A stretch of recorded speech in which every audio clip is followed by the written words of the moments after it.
कहानी की शुरुआत एक एलियन को दिखाते हुए होती है जो जब एक काले से पदार्थ को पीता है तो उसका शरीर भी काला पड़ने लग जाता है और वो पूरा का पूरा पिघल कर पानी में गिर जाता है, जहां उसका डीएनए पानी में मिलकर कुछ नए डीएनए का निर्माण करता है। जिसके बाद हमें सीधा 2089 में एक आइलैंड दिखाया जाता है जहां कुछ साइंटिस्ट को 35,000 साल से भी पुरानी पेंटिंग्स मिलती है, जिसके 4 साल बाद ही प्रोमेथियस नाम के एक जहाज को अंतरिक्ष में किसी चीज की खोज में भेज दिया जाता है। जहां पहले तो डेविड नाम का रोबोट अकेला ही कभी बास्केटबॉल खेलकर कभी मूवीज देखकर अपना टाइम पास करता है, पर 2 साल 4 महीने बाद अपनी मंजिल के पास पहुंचने पर वो बाकी क्रू को उठाता है जो कि अभी तक गहरी नींद में सो रहे थे। अब सभी धीरे धीरे अपनी बॉडीज को रिकवर करना शुरू करते हैं। इस क्रू में कुछ साइंटिस्ट और कुछ मिशनरीज होते हैं और होती है मेरेडिथ विकर्स जो सब पर नजर रखती है कि क्या वो अपना काम ठीक से कर रहे हैं या नहीं। सभी क्रू मेंबर्स को पीटर वेलेंड नाम के एक आदमी की एक होलोग्राफिक रिकॉर्डिंग दिखाई जाती है जो जानना चाहता था कि हम कहां से आए हैं और हमारे मरने के बाद क्या होता है, और इसीलिए उसने इस मिशन को फंड भी किया था। जब एलिजाबेथ और चार्ली उसके सामने अपनी एक थ्योरी लेकर आए थे, चार्ली और एलिजाबेथ कई सालों से पुरानी पेंटिंग्स की जांच कर रहे थे जो कि सभी अलग अलग टाइम की थी, पर वो संदेश सिर्फ एक ही दे रही थी जो कि था एक प्लेनेट का, धरती से बहुत दूर, इतना दूर कि पुराने टाइम में तो उसके बारे किसी को पता भी नहीं होना चाहिए था। इस प्लेनेट के पास एक सूरज भी था, बिल्कुल धरती की तरह। चार्ली और एलिजाबेथ का ऐसा मानना था कि वहाँ के लोगों जिनको वो इंजीनियर का नाम देते हैं उन्हीं ने हम इंसानों को बनाया है और वो बुला रहे हैं हमें अपने पास। उनका बाकी का क्रू तो इस बात पर विश्वास नहीं करता, पर मेरेडिथ उन्हें अपने पास बुलाती है और बताती है कि वो उनके साथ सिर्फ इसलिए आई है क्योंकि पीटर ने उनके मिशन पर विश्वास किया। वो यहाँ सिर्फ ये देखने के लिए आई है कि उनका पैसा बर्बाद ना हो। वो वैसे तो विश्वास नहीं करती कि उन्हें उस प्लेनेट पर कोई मिलेगा, पर अगर मिला भी तो वो डॉक्टर्स को उनसे कोई भी कांटेक्ट बनाने को मना कर देती है, जिससे डॉक्टर्स के मन में सवाल आता है कि वो आखिर यहाँ आए ही क्यों। वो लोग उस प्लेनेट पर लैंड करना शुरू करते हैं जहां उन्हें कोई रेडियो और हीट सोर्स नहीं मिलता, पर उन्हें एक बिल्कुल सीधी लाइन से बना हुआ लैंडिंग स्पॉट जरूर दिखता है जो अपने आप तो बना नहीं होगा। वो सभी अपने सूट्स पहनकर वहां उतरते हैं और एक गोल सी बनी गुफा की तरफ बढ़ते हैं जो कि चेक करने पर अंदर से खोखली दिखाई देती है। कुछ डिवाइसेस को हवा में छोड़ने के बाद वो उस गुफा का मैप भी निकाल लेते हैं और उन्हीं का पीछा कर वहां वो पानी को भी खोजते हैं। बाहर के हिसाब से यहाँ एटमॉस्फेयर बिल्कुल अलग था, वो यहाँ सांस ले सकते थे, जिसे प्रूफ करने के लिए सबसे पहले चार्ली अपना हेलमेट उतारता है और पीछे पीछे बाकी सब। डेविड को एक पत्थर जैसी मशीन मिलती है जिसे एक्टिवेट करने पर उनके सामने एक होलोग्राफ आ जाता है जहां कुछ एलियंस जैसे क्रिएचर भागते नजर आते हैं, जिसका पीछा कर वो एक डेड बॉडी के पास पहुंच जाते हैं। चेक करने पर पता लगता है कि वो डेड बॉडी 2000 साल पुरानी है। ये देखकर वहां आए 2 लोग डर जाते हैं और वहां से निकलने का फैसला करते हैं, जिसके बाद डेविड वहां एक दरवाजे को खोलता है जिसके पार उस एलियन का सर होता है और बिल्कुल सामने ही एक इंसान से दिखने वाले चेहरे का स्टैचू। आगे उन्हें बहुत अजीब अजीब सी पेंटिंग्स और कुछ ड्रम जैसी चीजें पसीना छोड़ती हुई दिखाई देती हैं, पर वो अचानक ही एक काला पदार्थ छोड़ना शुरू कर देती हैं और पेंटिंग्स भी बदलना शुरू हो जाती हैं। डेविड उस ड्रम जैसी चीज को उठा लेता है। वो वहां से उस एलियन के सर को लेकर निकलने की तैयारी कर ही रहे होते हैं कि शिप का कैप्टन उन्हें एक तूफान के बारे में बताता है और अब उनके पास सिर्फ 15 मिनट ही हैं शिप में वापस पहुंचने के लिए। वो लोग किसी तरह पूरे टाइम पर शिप पर पहुंच तो जाते हैं, पर उस एलियन का सर बाहर गिर जाता है, जिसे उठाने जब एलिजाबेथ जाती है तो तूफान से टकरा जाती है। चार्ली भी उसके पीछे उसे बचाने के चक्कर में वहां फंस जाता है, जिन्हें फिर डेविड रेस्क्यू के सहारे बचाकर शिप में वापस लाता है। वहां पता लगता है कि उनके 2 साथी जो उनसे पहले वहां से निकले थे अभी तक वापस नहीं आए हैं, वो वहां गुम हो चुके थे। शिप का कैप्टन यानिक उन्हें कांटेक्ट करके बताता है कि तूफान की वजह से अब उन्हें सुबह तक वहीं रुकना पड़ेगा।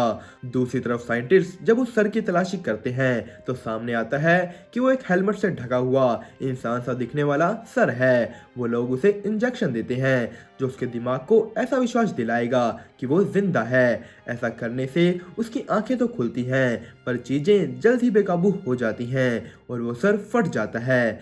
एलिजाबेथ उसके एक सैंपल के डीएनए को जब चेक करती है तो वो बिल्कुल मैच कर जाता है, जिससे उनकी थ्योरी सच साबित होती है कि इन्हीं लोगों ने इंसान को बनाया है। दूसरी तरफ डेविड एक मिस्टीरियस इंसान को ये सब बताता है जो कौन है उसके अलावा कोई नहीं जानता। जिसके बाद डेविड वहां से लाए ड्रम की जांच करता है जिसमें उसे एक ब्लैक लिक्विड मिलता है जिसे वो सीधा जाकर चार्ली को पिला देता है। चार्ली उसके बाद एलिजाबेथ के पास जाता है जो उसे डीएनए मैच होने की सारी खबर बताती है जिसकी वो खुशी मनाते हैं। उस गुफा में हम देखते हैं कि बाकी दो साइंटिस्ट घूम रहे होते हैं और वो ऐसा करते हुए उस ब्लैक लिक्विड वाले रूम में पहुंच जाते हैं जहां उन्हें एक सांप जैसा क्रिएचर दिखता है। वो एक एक कर उन दोनों को कुछ सेकंड में ही मार देता है। अगली सुबह जब चार्ली उठता है तो उसे अपनी आंखों में कुछ अजीब सा दिखता है, पर दूसरी तरफ यानिक अपने साथियों को कांटेक्ट नहीं कर पा रहा था तो वो सबको उनकी खोज में भेजता है। सभी लोग उनकी तलाश में उस गुफा में जाते हैं, पर डेविड जानबूझकर पीछे रुककर एक अलग रास्ता पकड़ता है जिसके सहारे वो एक उन ड्रम से भरे हुए कमरे में पहुंचता है जहां उसे एक मशीन ऑन करने पर नक्शे जैसा एक होलोग्राफ दिखता है जिसमें धरती भी शामिल होती है। वो वहां पर एक इंजीनियर को देखता है जो अभी भी जिंदा था। दूसरी तरफ चार्ली की हालत लगातार बिगड़ती जा रही थी, पर वो तलाश को नहीं रोकता। उन्हें जल्द ही अपने एक साथी की लाश मिल जाती है जिसमें से वो क्रिएचर निकलकर भाग जाता है, पर तभी चार्ली भी वहां बुरी हालत की वजह से गिर जाता है। सभी लोग वहां से निकलते हैं ताकि चार्ली का ट्रीटमेंट कर सकें, पर चार्ली का शरीर काला पड़ना शुरू हो जाता है जिसकी वजह से मेरेडिथ उनके स्वागत के लिए एक फ्लेम थ्रोअर लेकर ही खड़ी हो जाती है। वो नहीं चाहती थी कि चार्ली अब उनकी शिप में आए, इसलिए वो एलिजाबेथ के सामने ही उसे आग से भून डालती है। डेविड एलिजाबेथ पर टेस्ट करता है पता लगाने के लिए कि कहीं वो भी चार्ली से इन्फेक्ट तो नहीं हो गई, जिसमें उनके सामने आता है कि एलिजाबेथ 3 महीने की प्रेग्नेंट है, जो कि नामुमकिन था क्योंकि 3 महीने पहले तो वो शिप में ही सो रही थी। एलिजाबेथ इसे अपने शरीर से बाहर निकालने को कहती है जो करने से डेविड मना कर देता है क्योंकि उनके पास ऐसा करने का साधन नहीं था। डेविड एलिजाबेथ को एक इंजेक्शन देकर सुला देता है जिससे उठने के बाद वो बाकी क्रू मेंबर्स पर हमला कर मेरेडिथ की एक स्पेशल मशीन के पास पहुंचती है जो कोई भी सर्जरी कर सकती थी। एलिजाबेथ का पेट लगातार दर्द हो रहा था तो वहां अपने पेट से उस चीज को निकालने का ऑर्डर उस मशीन को देती है। एलिजाबेथ के पेट से एक ऑक्टोपस सा दिखने वाला एलियन निकलता है जो कि छूटने की बहुत कोशिश कर रहा होता है, पर एलिजाबेथ उसे वहीं बंद करके भाग लेती है। दूसरी तरफ यानिक को शिप के बाहर कोई खड़ा हुआ दिखता है जो कि उन्हीं का इन्फेक्टेड साथी होता है जिस पर उस सांप जैसे क्रिएचर ने हमला किया था। वो सब पर हमला करना शुरू कर देता है जिससे बचने के लिए उसे भी फ्लेम थ्रोवर से जला दिया जाता है। एलिजाबेथ शिप में भागते भागते एक लैब में पहुंचती है जहां उसके सामने पीटर बैठा होता है। पीटर ही वो इंसान था जिससे डेविड पहले बात कर रहा था। वो वहां पे इसीलिए आया था ताकि खुद अपने क्रिएटर से बात कर सके जिसके पास डेविड अब उसे ले जाएगा। एलिजाबेथ उनको समझाने की कोशिश करती है पर कोई उसकी नहीं सुनता, जिसके बाद वो खुद तैयार होती है उस गुफा में जाने के लिए। यानिक उसे समझाने आता है कि ये उन इंजीनियर्स का घर नहीं हो सकता, यहाँ तो बस वो इन जानलेवा क्रिएचर्स को बनाते हैं जिन्होंने बेकाबू होकर उन्हीं की जान ले ली। वो एलिजाबेथ को वापस धरती पर चलने की सलाह देता है पर एलिजाबेथ उसे रुकने को कहती है ताकि वो खुद उन इंजीनियर से मिल सके।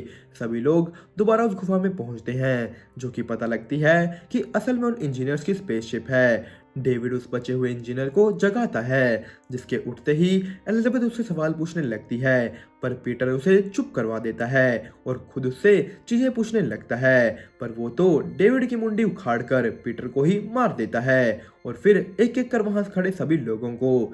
शिप में दूसरी तरफ पीटर की मौत देखकर मेरेडिथ यानिक को वहां से निकलने का ऑर्डर दे देती है। एलिजाबेथ भी गुफा से भागती है क्योंकि वो इंजीनियर अब अपनी खुद की स्पेसशिप शुरू कर रहा था धरती की तरफ जाने के लिए।